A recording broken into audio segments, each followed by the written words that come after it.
assessed at 7 years in the prison. There's a $500 fine.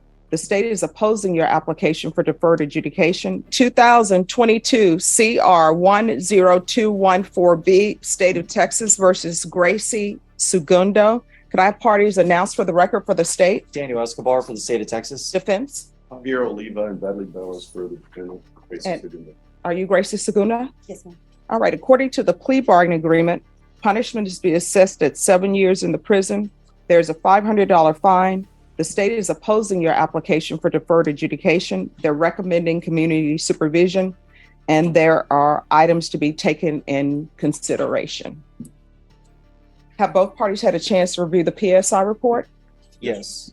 Any objections to the PSI report, state or defense? Judge, so there are some errors on the PSI report that we wanted to bring to your attention. Yes. So it lists the offense date as, I believe, November 16th of 2021, when in reality, the offense date that's on the indictment is October 16th of 2021.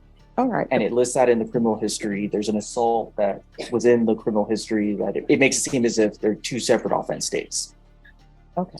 And then I think in the towards the back of the actual statement itself that Ms. Sagundo gave, there's a portion where it's talking about the co-defendant and that he's charged with ag assault deadly weapon. It's assault SBI. It's the same offense. Okay. We just wanted to make sure you were aware. All right. And the court is also in receipt of victim impact statement. And the court reviewed that without objections from the state or defense. Is that correct? Yes, Your Honor. Yes, Your Honor. And the court is also in receipt of letters that defense presented on behalf of the accused. And there were no objections to the court reading those letters. Is that correct, state and defense? No objection, state judge. All right. So the court has reviewed all of those documents. Your Honor, I also raised that part of the agreement of coming back today was that the misdemeanor occurred on the same day of this alleged date. Was to be taken into consideration with CC County Court 4 case 69-3701. Yes, and the court does have that as a part of the plea bargaining agreement. And Judge, just to kind of expand on that, I believe as an additional part of the plea agreement was that she was to take responsibility for what happened as a part of the TIC. Yes. Okay. All right. So my understanding, the complainant in this case is Rebecca Martinez? Yes. All right. And is that the Rebecca Martinez who's on the fourth court? Yes, Judge. Yes, sir. All right. President of the courtroom. So that everybody can be aware, I do know Rebecca Martinez. 7 years in prison. That's where this case starts.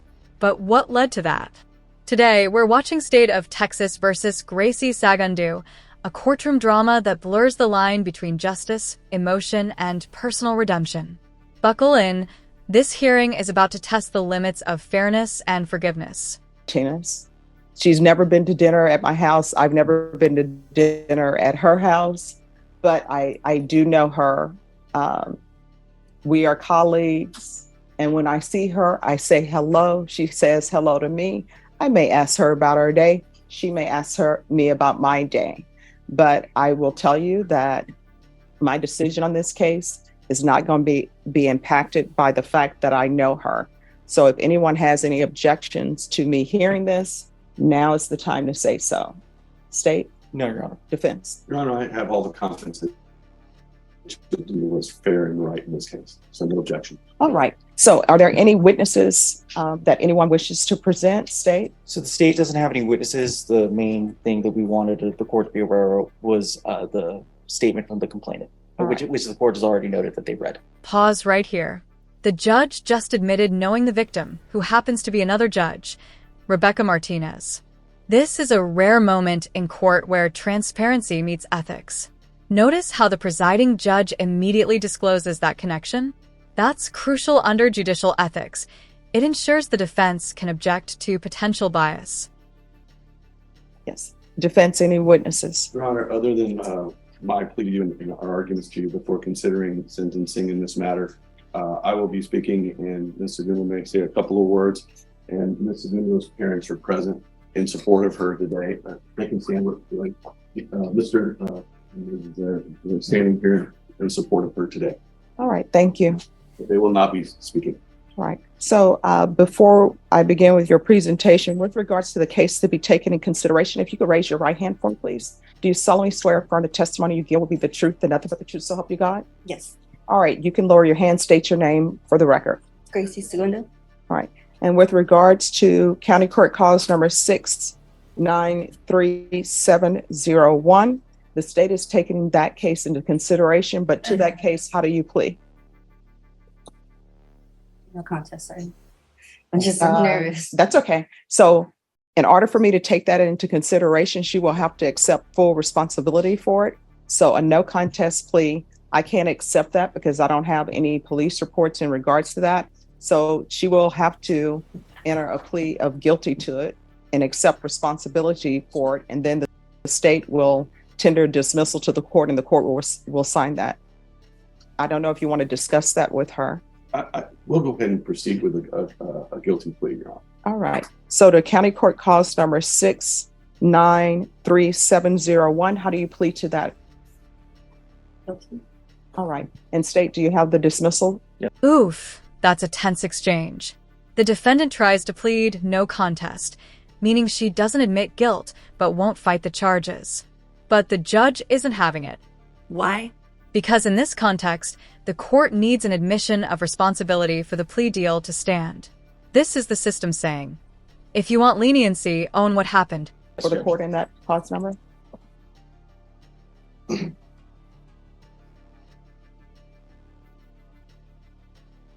right. So the court then will hear argument. State, you're opposed to deferred adjudication?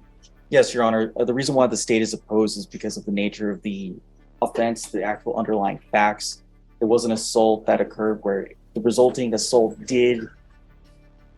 created a lot of issues for the complainant. She was severely injured. Her life was severely impacted from that date forward, and she still feels the impact to this day.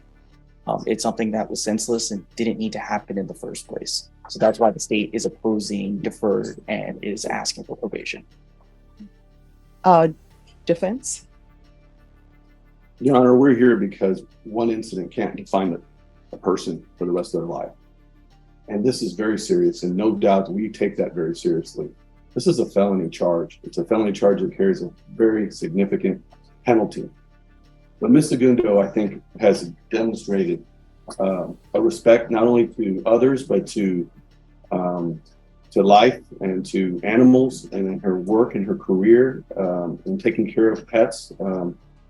Rarely do I have an opportunity to where a client will provide 32 letters of reference about how wonderful she is with caring for others. And that is the life that she defines herself with. We just feel like this should not define her as a felon for the rest of her life when she has 4 children as a single mother. We know that life is difficult and it's very, very, very hard. And she's having to raise 4 children on her own, ages 15, 14, 12, and 10. As a single mother, she has to be involved in their school activities and support their activities with FAA. And a felon cannot be associated with children and be around them in school activities. This would drastically impair her ability to be a mother to her children. And so she's really fighting to be able to continue to provide the love and the support of 4 children that need their mother so that they can become better than her and have a future. She lives in Houston. She leases a home. She's lived in that home for 3 years. She has good family support. As I'd said, her mother and father are present. She has a high school diploma. She has been employed during this whole time. This case is 2 years old. 2 years this week, this happened. And it's been 2 years that she has been experiencing this, and she has complied with everything this court has asked. She's appeared in court. She's traveled from Houston to San Antonio. She has fully cooperated. She has weighed all of her decisions and sought not to seek a trial, but to put the decision on deciding her future on you. And she made that decision because she felt that was in her best interest. She does receive some child support.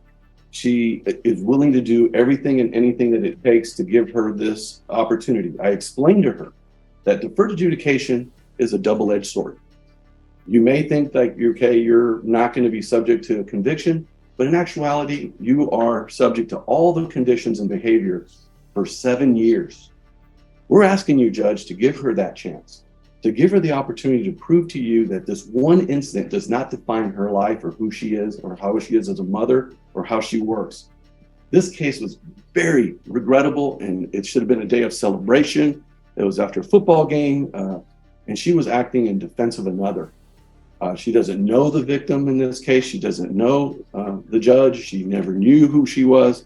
And I sincerely believe that just because she's a judge doesn't mean that this case should be treated any different than any other case of any other person who comes to this court and gets justice, because she should get an opportunity to do it. She's willing to do the urine analysis. She's willing to state. And here comes the emotional core. The defense paints Gracie as a devoted single mom, 4 kids, hardworking, trying to make things right.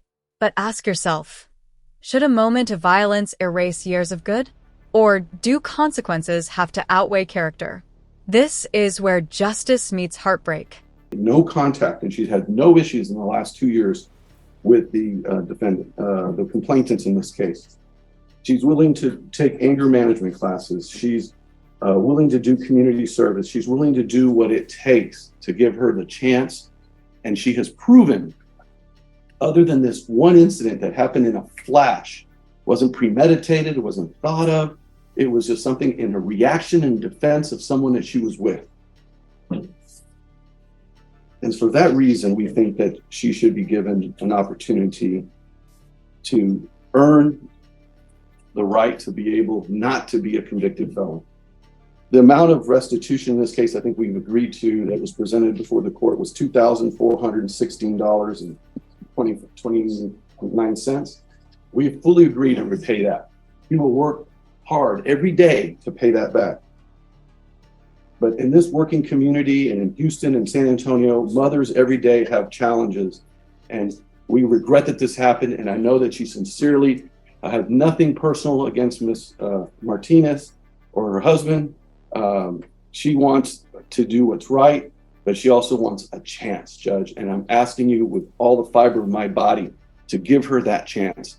And I will make sure and work with her that she will comply with every condition, so she will never be back here before you regarding any violation or any condition of this case. You want to say something? No, I'm nervous. All right. Well, just so you know, in this court, I see everybody as a human being. I don't see them as their titles.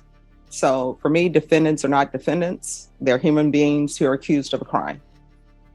The fact that Rebecca Martinez is a judge, that doesn't mean that I'm putting weight on the fact that she's a judge. If she were the president of the United States and she were here as a complainant, I wouldn't put weight on the fact that she's the president of the United States. I'm just dealing with the facts here. And my job is to look at everything objectively and not outside noise, not what people's occupations are. You understand? So I always reread everything and reread police reports and the PSI report, and I've read the letters. I do not understand how the fact that an elevator has a limited capacity, how we go from people saying the elevator is full, you cannot be in an elevator, to it's a brawl. So explain that to me. I mean, it just, I couldn't show you. I mean, there has to be some sort of thought process. For example, if there's an elevator, I think everybody knows there's a weight capacity on the elevator. Mm-hmm. Me personally, when I see there are too many people on the elevator, I don't get on. But obviously what we are here now for is there's an elevator. According to everything that I've read, the elevator was at capacity. And there were already some people on there. I don't understand how an elevator is at capacity, people need to get off or more people can't come on, how that ends up in a fight. Yeah, I couldn't tell you how it started. I just, somebody in my party was getting into it, and somebody hit me, and I just reacted. And unfortunately, I feel bad, and should never have done that. Shouldn't have got to that. It just happened really quick. I know things happen quickly, but the police report I'm reading, it doesn't say that somebody in your party got in an altercation and you got hit, and so therefore you got into a fight. What your counsel is telling me is that somebody in your party, I guess, was in a fight, and then you decided to get involved in that fight. I went to go and try and pull my friend away, and then I don't know, it was just a bunch of people, and somebody hit me, and I just reacted. Your Honor, if I could clarify, I think the facts is this is a COVID era situation in the elevator. These elevators can accommodate 18, 20, 22 people, and they were limiting it to 7. And as people went into the elevator, the policy and procedures of the elevator operator of not allowing people to come in once they met capacity. They were in the elevator, they were asked that there was too many in the elevator, and then people had to decide who's getting off, and they asked who she was with, another man and another person, to get off the elevator. That person said, I want to talk to your supervisor. That individual entered into an altercation with the victim's husband, spilled out of the elevator onto the floor. She came in assistance to that man, and that's when she was hit, and that's when she struck the victim. That's stated in one of the reports here that was provided to you in the PSI. And she did not go in there to fight. She didn't go in there to look for someone to fight. She was trying to get someone off of her friend, and in the process of that was struck, and she injured Ms. Martinez. And so it's regrettable, Judge. There's no doubt about that. And this incident happened in a matter of seconds, and that's why we're here 2 years later doing that. And in addition to that, Judge, there is a civil suit in this case, where the parties in this case are seeking $1 million in damages against my client. And so this case will not end today. It will continue in a civil matter with a lower burden of proof. Notice how the judge reasserts neutrality. I don't care if the victim was the President of the United States. That's powerful rhetoric. It reminds the courtroom that justice is supposed to be blind. Still, you can feel the tension.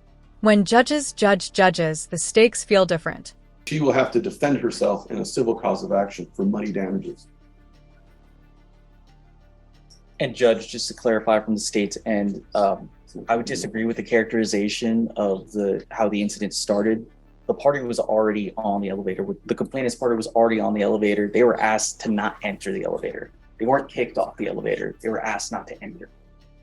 They were in the elevator. And that's what started it. And I also have a copy of the lawsuit that was filed this week before the sentencing, where they're seeking $1 million damages in civil lawsuit right here.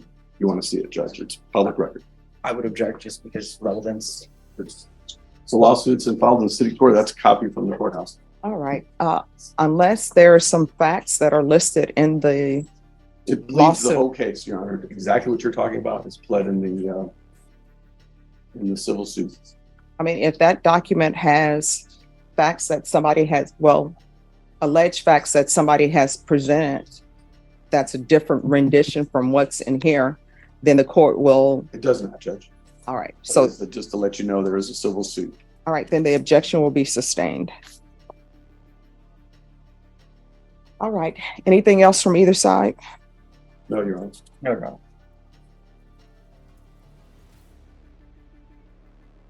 All right. I've read your letters that were presented, and it appears that,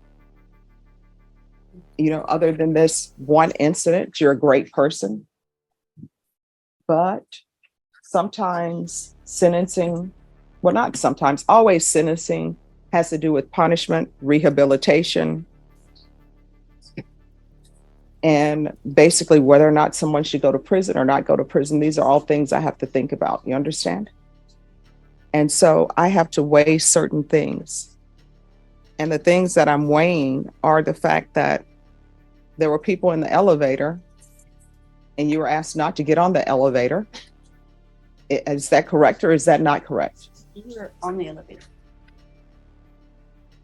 Your Honor, the elevator's door is open. They entered into the elevator and they were asked, there were too many in the elevator, and the elevator operator asked people to voluntarily get off. All right, so there were already people on the elevator. Then you got on the elevator and you were asked to get out? Us just walked in at once. All right. And And then you were asked to leave. then they said we need people to get on. All right, so why didn't you just get off the elevator? That's what I don't understand. Sure. You didn't decide that. Yeah. She didn't decide that. It was a person that she was with, Your Honor, who is a defendant in the case that's in another court. So my question is though, if there are too many people on the elevator, and let's say you get on the elevator, it's a group of you, the elevator is already filled. I'm assuming, and correct me if I'm wrong, people were on the elevator, they had not met maybe their 7-person capacity.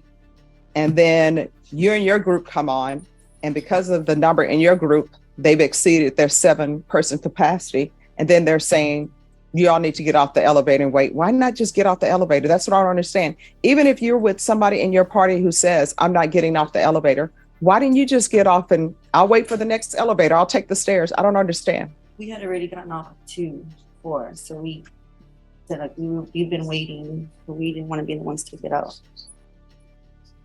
And was alcohol involved, or people just don't want to take the It was after a stairs? football game, Judge. Estate, does anybody want to, I know the complainants are here. Do they want to No, say anything to the court? no, Your Honor. Okay, Oh, Your Honor, may I have one moment? yes. Your Honor, I'm going to call his question. Okay, Your Honor, he's not a victim in this case. Why would he come to? I mean, we'll see what he has to say. I don't know if he's a relevant witness or not, but if he were present at the scene. You know, I would think that the person involved is the one who's, in this case, is the one that would need to address it. He's had his day in court. He has spoken before the court. I don't see why he needs to speak in this case at sentencing. All right, you can call your witness. State calls David Martinez.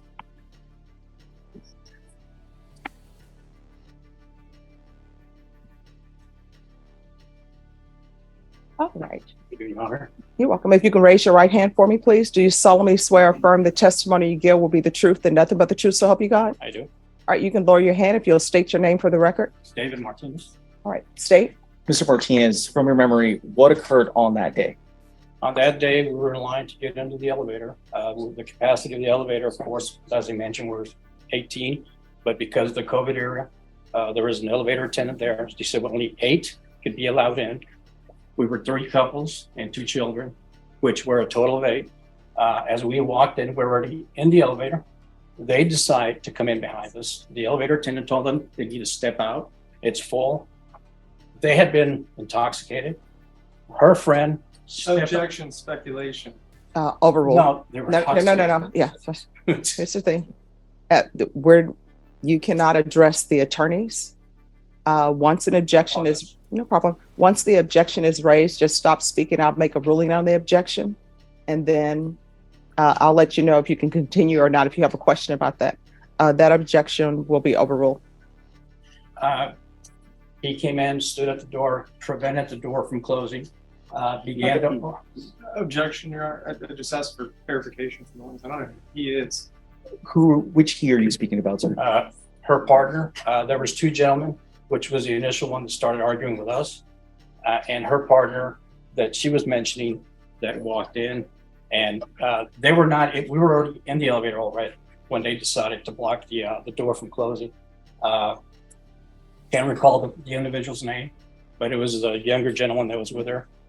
He proceeded to argue with the elevator attendant about, letting them in or not, that it was BS, that they cannot be let in because there was a lot of room. And she told him they had to leave. He continued to argue with her, and he said that he wanted to talk to her supervisor.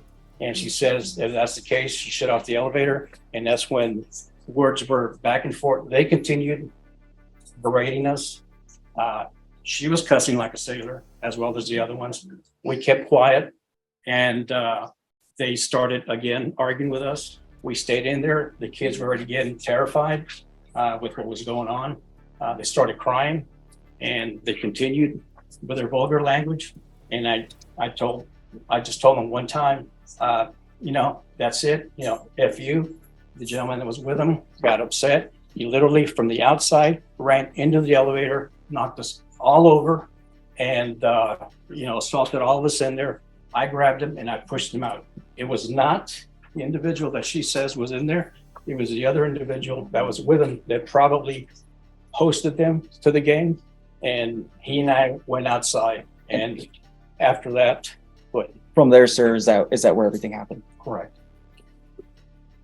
Pass it with the judge. Any questions? Mr. Martinez, I'll just start right from leaving the elevator. So by the time that you set foot out of the elevator, you're in the middle of a physical altercation, is that right? Yes, while I was on the ground. Okay. How much were you able to perceive about what was happening around you while you were in the middle of that Well, I was altercation? on the If you ground. let me finish my question. All right, One we're gonna talk. So my question was, how much were you able to perceive about what was going on around you during the middle of that physical altercation? I was not able to see when I was in the ground what was taking place after that. Okay, and we can agree that the incident in question, the basis of this criminal case here today, is something that happened during the middle of your physical altercation, right? While I was on the ground, yes, and then afterwards, I did get up and partially saw my wife on the ground with a bloody nose. She was in a daze, and I asked her what happened, and I told her that she got hit. She said, "Yeah, I got hit multiple times." And I said, "Well, why didn't you defend yourself?" She says, "I couldn't because I was being held down."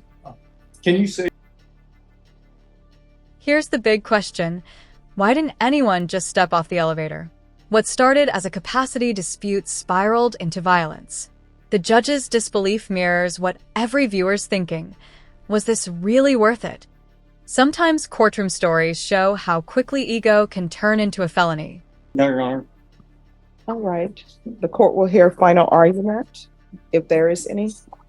Your Honor, I think it's clear that Ms. Sagundo did not start this incident, that her actions occurred outside the elevator as a result of defending another person. She doesn't deny that she struck Ms. Martinez, but this was a situation where she was struck as well. And we believe that this one incident that wasn't premeditated, it wasn't started or caused by her. It reminds me of a penalty, and another individual comes in their aid, and then another flag comes up for a penalty, and they both get penalties. And in most cases in sports, that's offsetting.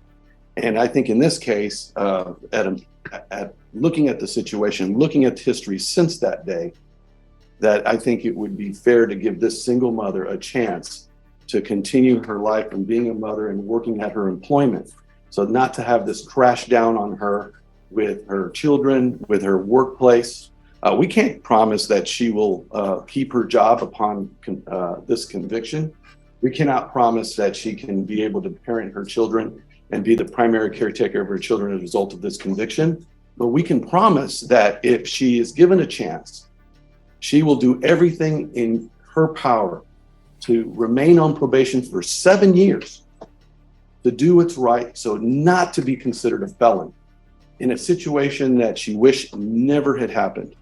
There's no ill will here. There is no desire on her part to do anything but to move on with her life and pay what's owed, the $2,500, and do what it takes to win your trust.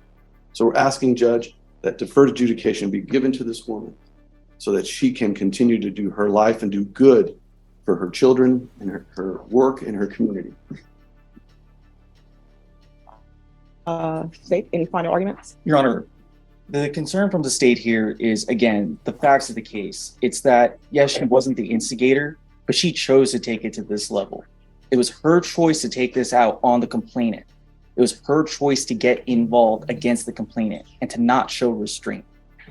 It's the issue that this all started over something very trivial, that if just a little bit of patience, this would have all passed over.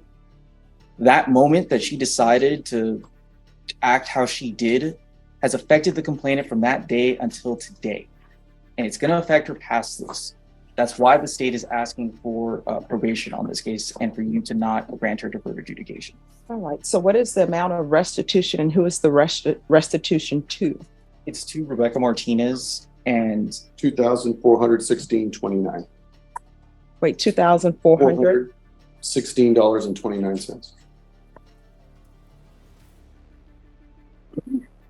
And also in the plea bargain agreement, it says restitution to, Jeanette Rojas. yes. Your Honor, so we haven't gotten any medical or billing from there. We would ask restitution to be determined on that amount. All right. So with regards to the restitution to Jeanette Riojas, if there's a restitution amount that's submitted to the court and you all have objections to it, we can have a restitution hearing. Thank you. And I'll just write in that there's to be a restitution hearing as it relates to Jeanette Riojas. And I'm assuming she's going to want to transfer to Houston? Yes, Your Honor. And what? It's in Harris County.